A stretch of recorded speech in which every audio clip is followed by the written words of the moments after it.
This is The Guardian.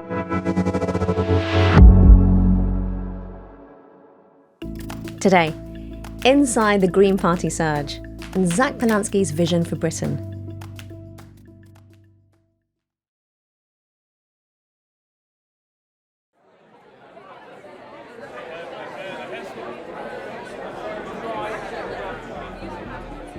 It's a cold, wet December evening outside a lecture hall at King's College London. We're waiting to meet Zack Polanski. Alongside hundreds of excitable students forming queues to get into tonight's event.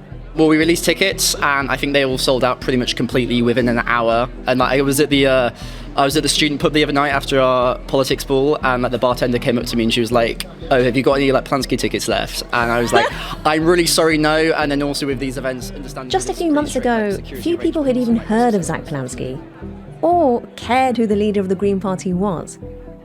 But the Polanski surge has been unstoppable. He's more than doubled the party's membership in less than 100 days. He's all over social media feeds. I think more and more people are joining the Green Party because they're totally unhappy with what this Labour government are offering, whether it's the podcasts. Thank you for being here. Thank you very much for having me. What a lovely introduction. Primetime TV. Who would you cast to play climate change in a movie? Nigel Farage, he's full of hot air anyway. The left may be in chaos, but Polanski is connecting with audiences. And in a hostile political environment, he's unashamedly himself. Gay, Jewish, pro-Palestine, Mancunian, vegan. And the major parties seem worried. How's he doing it? And how far could the Greens go?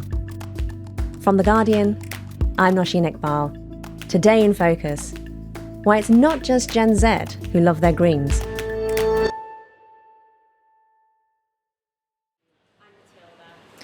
Ostensibly, we're all here for the event that Zack Polanski is hosting this evening. Can you tell me why it appeals to you and what you hope to get from it?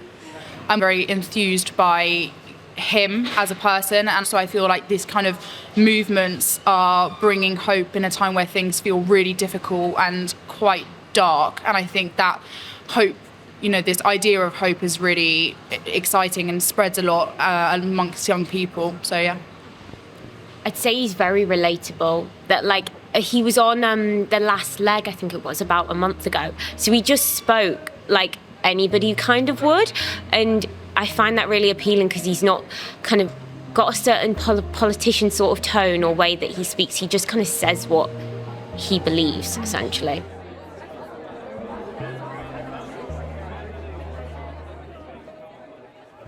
Hello. Hello. How are you doing? How's it going? Good, how are you? Very good, thanks. The last time we spoke to Zack Polanski was in September, on the day he was elected leader of the Green Party.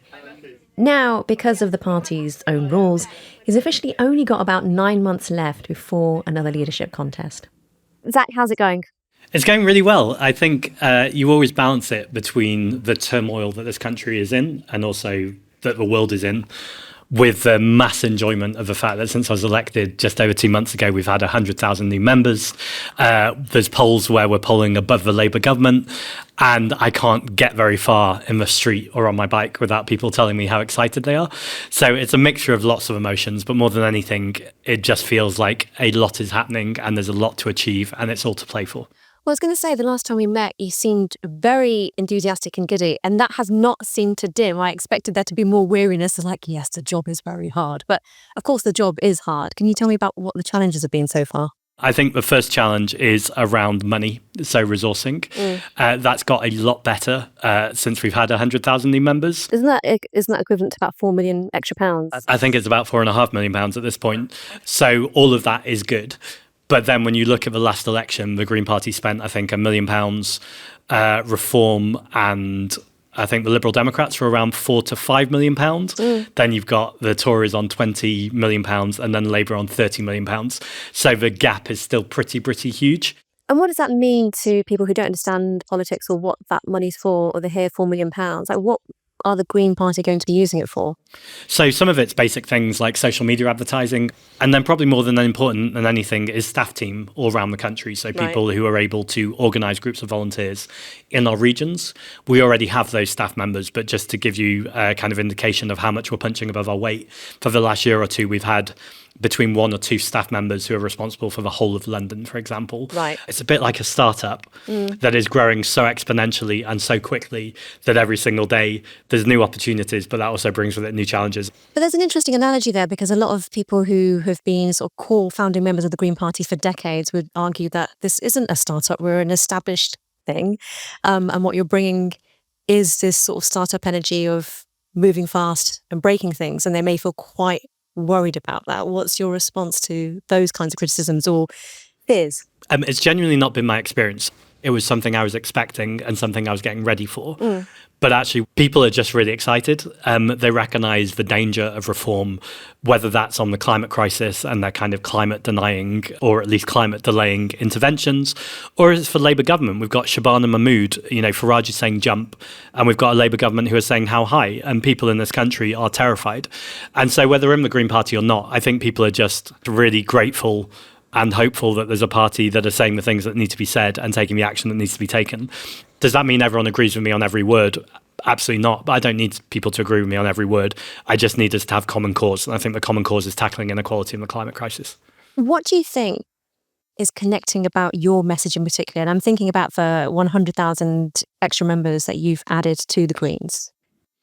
I almost don't need to speculate, because people tell me all the time, and it's that it's positive and it's hopeful, and it doesn't feel like it's just about swiping at other parties, although that's certainly part of it sometimes, but actually going, this is what a different vision of a society looks like, where it's not about multimillionaires and billionaires and corporations who are destroying our environment, destroying our democracy and destroying our communities, but actually it's about people power.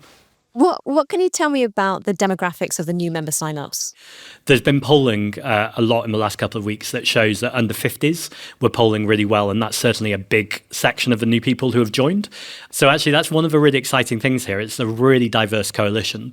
And what I think will become increasingly interesting is when you look at the people who are supporting reform, they're a really diverse coalition, but those groups don't have much of a unifying cause. So you can see how that could be quite fragile quite quickly. In the Green Party, it's a diverse coalition, but it has a really common cause, which again is tackling inequality. What can you tell me about the hotspots or any particular places that have gone more green than others? Yeah, so somewhere that is unexpected is the Northeast. We have over doubled our membership across England and Wales, but I believe it's nearly tripled in the Northeast. Now, I don't think that's a coincidence, because I was in Darlington a few weeks ago and South Shields. These are places where reform are already starting to break through. So when you're having conversations at rallies or at community events, the idea of reform administrations is not some abstract idea. It's not about talking about a future threat. Those communities are facing that threat right now. And I think that is mobilising people quicker to action, to go, I can't just allow this to happen, so actually I'm getting involved with the Green Party. Wales also has seen a huge spike in membership. I think that's because we've got an incredibly important set of elections next May in the Senedd. I think it's generally accepted now that we're going to win at least one seat, which is amazing because we've never had a seat in the Senedd before. But actually, we're also having conversations about 2 seats. Now, if I was a politician into expectation management, I'd just stop there and say that's amazing. Okay. But it's fair to say we're having internal conversations about even 3 seats. Now, that's a bit more of a stretch. Yeah. But that is a demonstration of how quick and how fast we're having to scale up. To go from winning 1 seat for the first time would be incredible, to going, actually, what happens if we got 3 seats?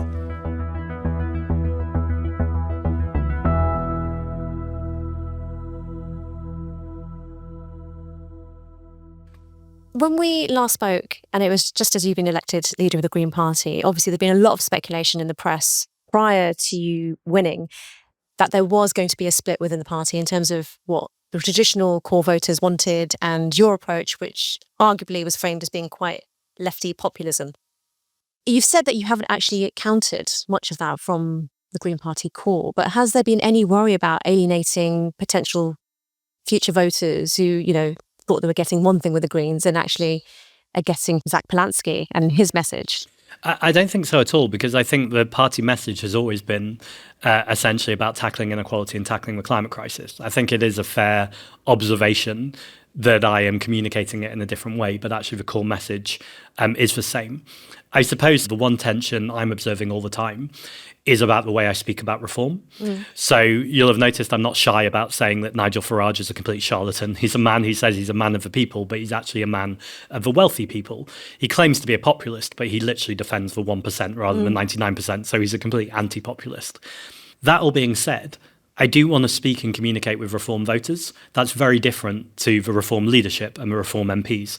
So a tension I'm always thinking about is how do I make sure that I'm criticising Reform, but anyone who's curious about voting for Reform doesn't hear about it as a criticism of them. In fact, I feel the opposite. Often they are the people who have faced the worst effects of austerity and actually need the Green Party almost more than any other group. And how do you propose doing that? How do you broaden your horizons and who Green Party is appealing to in the way that you said that you want to?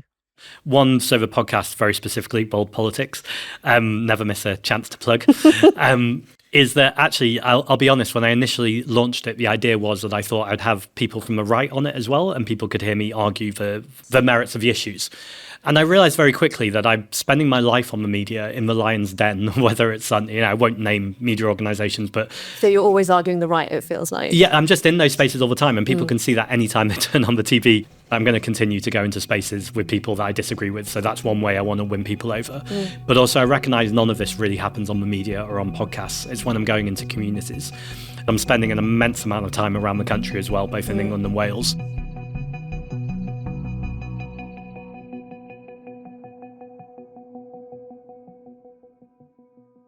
Zack, given the vast number of disaffected Labour voters, how much do you care about building a strong left-wing base and consensus versus bringing centrists into the tent as well? I think it's both, and I don't think we can allow it to be binary. Inequality affects you whether you live in a town, a village or a city. And so whether you voted for Keir Starmer because you wanted change, but actually you've seen that you've got more of the same, I can imagine why that person would want a Green Party.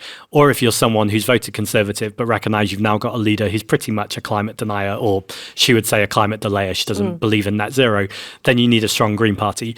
And so I think it just speaks to the fact that the centre has moved so far to the right and the entire discourse has got so extreme that actually such a huge space has created, most obviously for me on the left, but I would argue on the centre too, that actually I do think the Green Party can quite easily occupy and is occupying that huge space that's been left.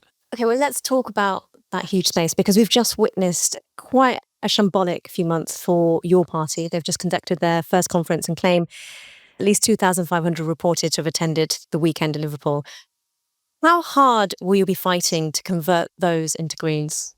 As much as I'm fighting or campaigning hard to move anyone to the Green Party, so I'm not obsessing about one project or one political party. What did Jeremy Corbyn say when you proposed that he join the Green Party? He said the same thing that he's saying publicly, that he doesn't think it's socialist enough. But I'm never quite sure what the specifics of that mean, because when you look at our party policies, whether it's for workers to own the means of production, to nationalise our public services, to reduce inequality, to make sure that we have citizens' assemblies, to make sure that communities have their libraries, their spaces, that councils are properly funded, that we're taxing wealth and power in this country, it sounds pretty socialist to me. And so I look, when they come up with more detail, then we'll be able to compare policies. Do you fear the reputational damage or fallout from those who are desperate to paint the left collectively as a mess, unfit to lead, built on utopian fantasy politics? Because that is the majority view of a swathe of the British media and then by default, British public. So whether you like it, loathe it, tolerate it, it has to be engaged with. So how do you propose to do so? And how worried are you about what's happening over there with a part of the left and how it affects the Greens? It's really frustrating to watch because when I'm on a panel, very often if there's 4 guests, it's me and then there's the other 3 guests with pretty much the same opinion with slight different nuance.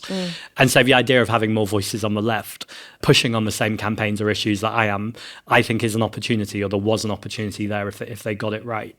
That would have been a good thing. It wouldn't be competition. It would have been a good thing to have a stronger your party. I think it can be both at the same time. So I think it clearly would be competition, but also I think being much more magnanimous about that, and I really believe it, I think having more national voices on the left who are pushing on the same issues just ultimately helps to push the Overton window, the kind of window of what's acceptable in discourse, is actually really helpful.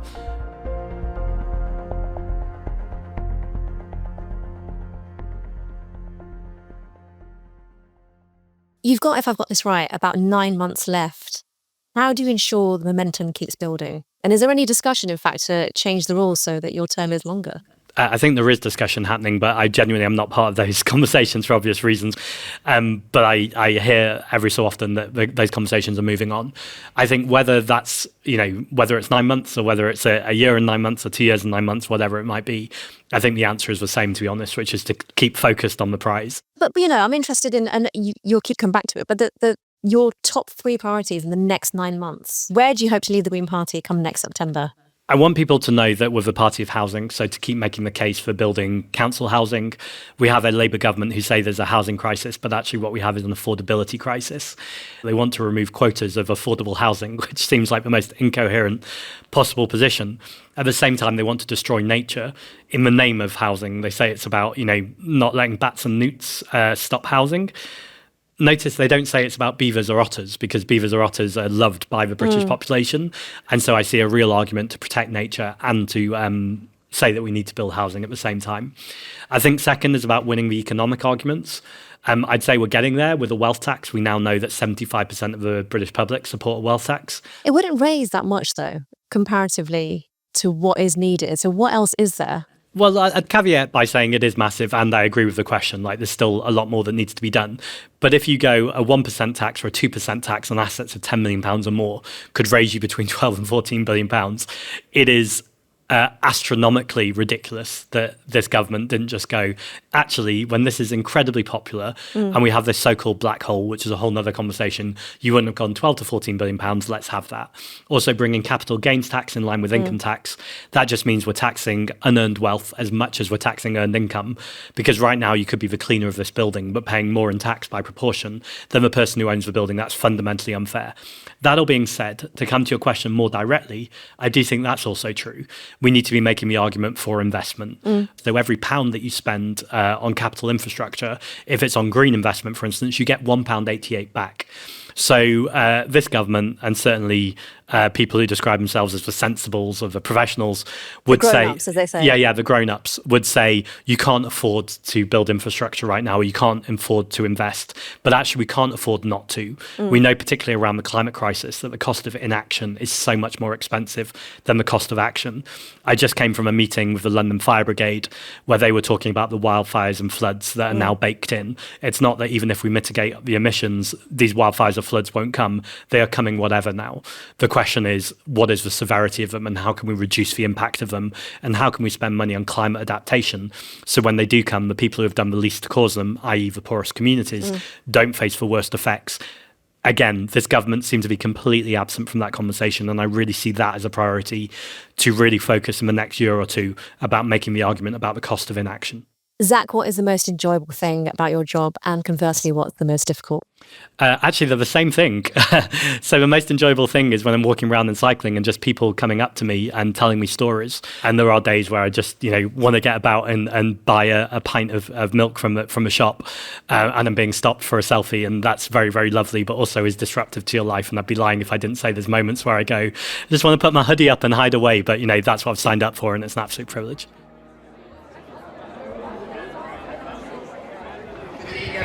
And I would like to welcome you all here today. And it's a great privilege to welcome Zack Polanski to King's College London.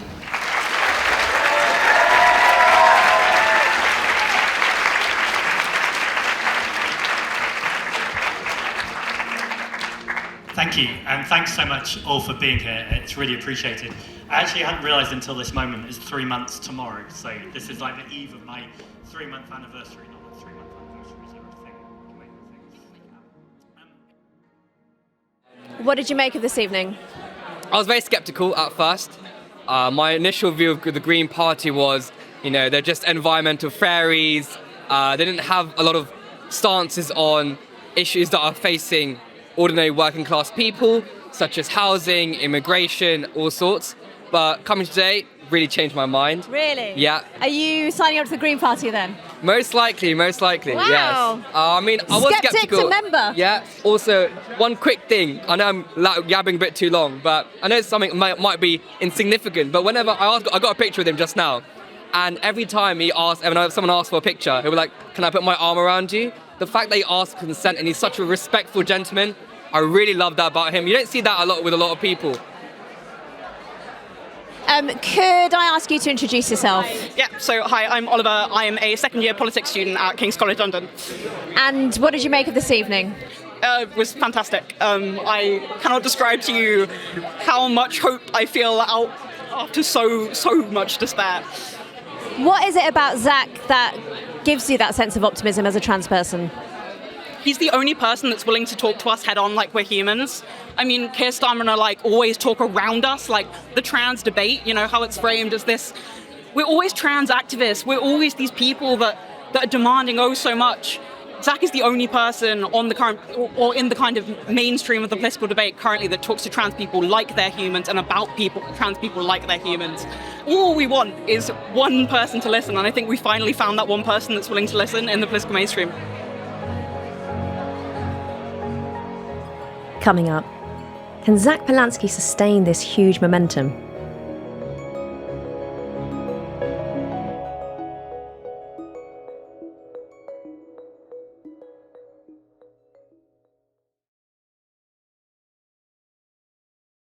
Randeep Ramesh, you're The Guardian's chief leader writer, which means you write the editorials that speak as the voice of the paper on the big events of the day. I essentially see you as my sage. Now, Zack Polanski, what do you make of him as a political communicator? Well, I think he's probably one of the best political communicators at frontline British politics, but maybe that's not saying much, given the other party leaders comprise of very bad communicators. Zack Polanski has emotional range. He's able to do connection. He's able to articulate an alternative vision. That's very effective. Interesting enough, at Labour Party conference, John Curtis, in one of the fringe panels, singled out Zack Polanski for his synoptic ability, which means he was able to synthesise a moral vision and then hang policies off it. And he said, Labour should be aware of this. And I think that's true. And Randy, what about green policies? What do you make of the substance of what Zack is talking about at the moment, being a wealth tax, affordable housing, economic, social, environmental justice? On environmental and social justice, I think those two things, they're effectively linked by the Greens. They were in the last manifesto with very strong offers on housing, which are clearer, I would say, than Labour's offer. And also on the climate. Now, you'll see that being tested with Labour probably giving the green light for Rosebank, the big oil field in the North Sea, and the Greens opposing it. So they've got clear cleavages with Labour. In terms of the wealth tax, which is Zack's kind of big thing, the wealth tax polls very well for the British electorate. And of course, it depends where you start taxing people. I don't see what's being offered in terms of policy offers as being particularly outside of a frame that exists already in British politics. Well, some of the biggest criticism that he's faced recently is about his apparent lack of a grasp of economics, saying that owing the Bank of England isn't a real debt. A lot of that borrowing is from the Bank of England. That's money we owe to ourselves. It's not borrowing or debt in any real sense. Also, it's a lot of foreign. That democratic decisions shouldn't be in hock to the markets. What do you make of that, and how do you think it impacts on his credibility? I think they're party political arguments that hold no water. Can't give me a rough figure on how much we're spending on debt interest every year? Well, there's £70 billion that we owe to the Bank of England, but we don't actually owe that money. You mean the debt or the deficit? The debt. Okay, the debt is the deficit, sorry. Okay. First of all, asking people what the debt and deficit is, well, I don't think, Rachel Reeves, Jeremy Hunt will be able to tell me what the debt and deficit numbers were if you ask them in a high-pressure situation when they're being interviewed. People don't carry those numbers around in their heads. Secondly, the argument about this Bank of England monetary financing point, well, we did it twice already. Firstly, in 2008, 2009, I think there was about £600 billion worth of debt created in exactly the mechanism that was described by Zack. And then during COVID, another £400 billion worth of debt.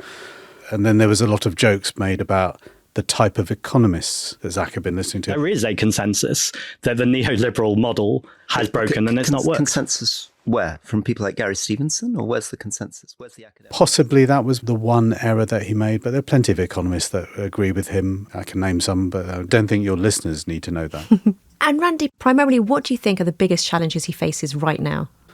Well, I think this has probably come as a surprise. His strategy has probably been too successful. He's done, put on 10, 15% in the polls in 3 months. I don't think he'll be able to sustain that kind of acceleration. So at some point he will have to pivot in order to gain different sets of voters. And they need to be able to keep up with the sort of growth they're seeing both in membership, in funding, and in the polls. And that's a capacity building problem, but it's a nice problem to have within the Greens. So that's finding people who want to stand in elections. They've got Senate elections, Holyrood elections. I mean, they're different parties, but the English Green Party needs to look for candidates for a coming general election, because I don't think they thought they would do as well as they might do. And then they have to get better policies. Frankly, their policies need deeper depth and more interrogation. So while they might have had the framing right and while they've got some good ideas, the detailed policy work is still yet to be done in many, many areas. When he was elected as leader of the Green Party, Keir Starmer didn't offer congratulations. He immediately went on the attack on Twitter, and Rachel Reeves made a joke about him in her budget.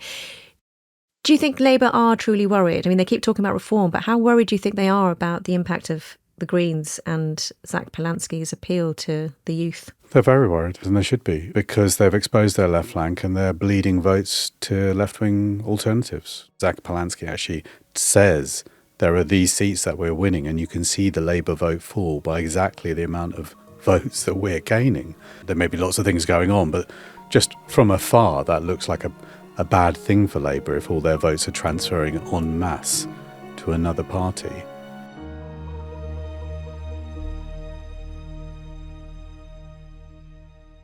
Randeep, in 2024, a majority of Green votes came from urban seats. Younger voters, more likely to be renters, people of colour, where traditionally they've campaigned hard in more rural constituencies, traditionally home-owning, older, more conservative, and focused on local issues.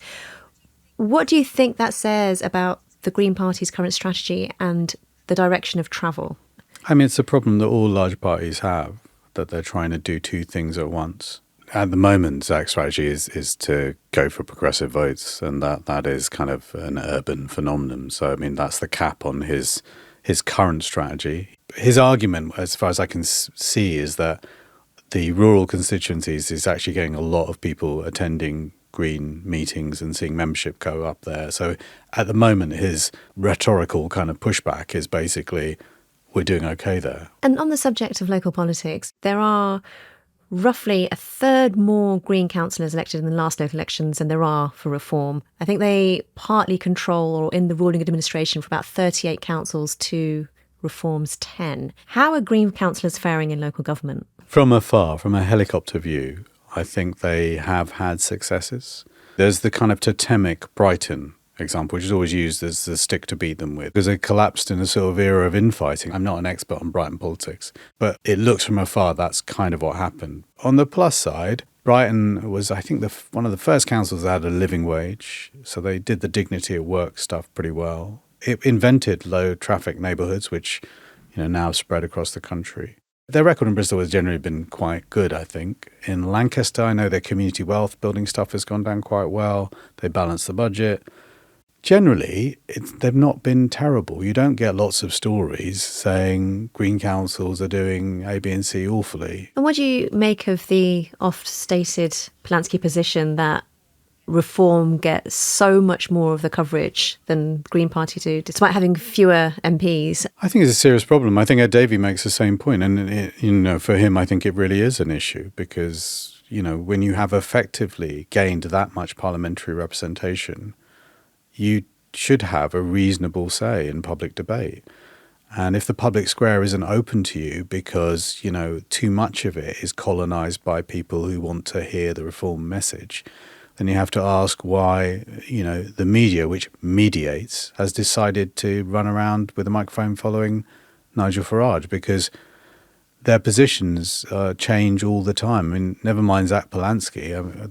Reform went into the last election offering £90 billion worth of tax cuts. Now, a few months later, they're saying they're not offering tax cuts and it's all welfare cuts. So, I mean, the Greens at least have been consistent about their big ideas. And are you convinced that Zack Polanski can successfully take on Nigel Farage in this national lurch towards the right? I think someone has to, and at least he is, making a fist of it. And he does seem to have the rhetorical gifts to be able to articulate a vision when none of the other party leaders can. I mean, If you want administrative competence, listen to Keir Starmer. If you want culture war antagonism, listen to Kemi Badenoch. But if you want a sort of moral vision grounded in community and connection, well, Zack's your man.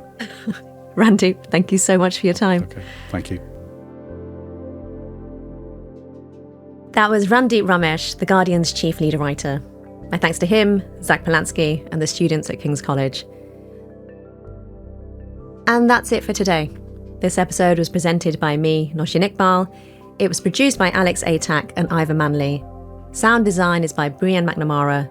The executive producer was Homer Khilili. We'll be back again with Today in Focus, the latest. Catch that on YouTube or wherever you listen to or watch your podcasts.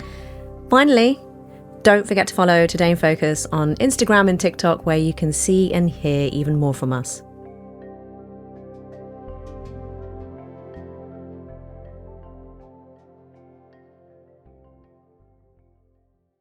This is The Guardian.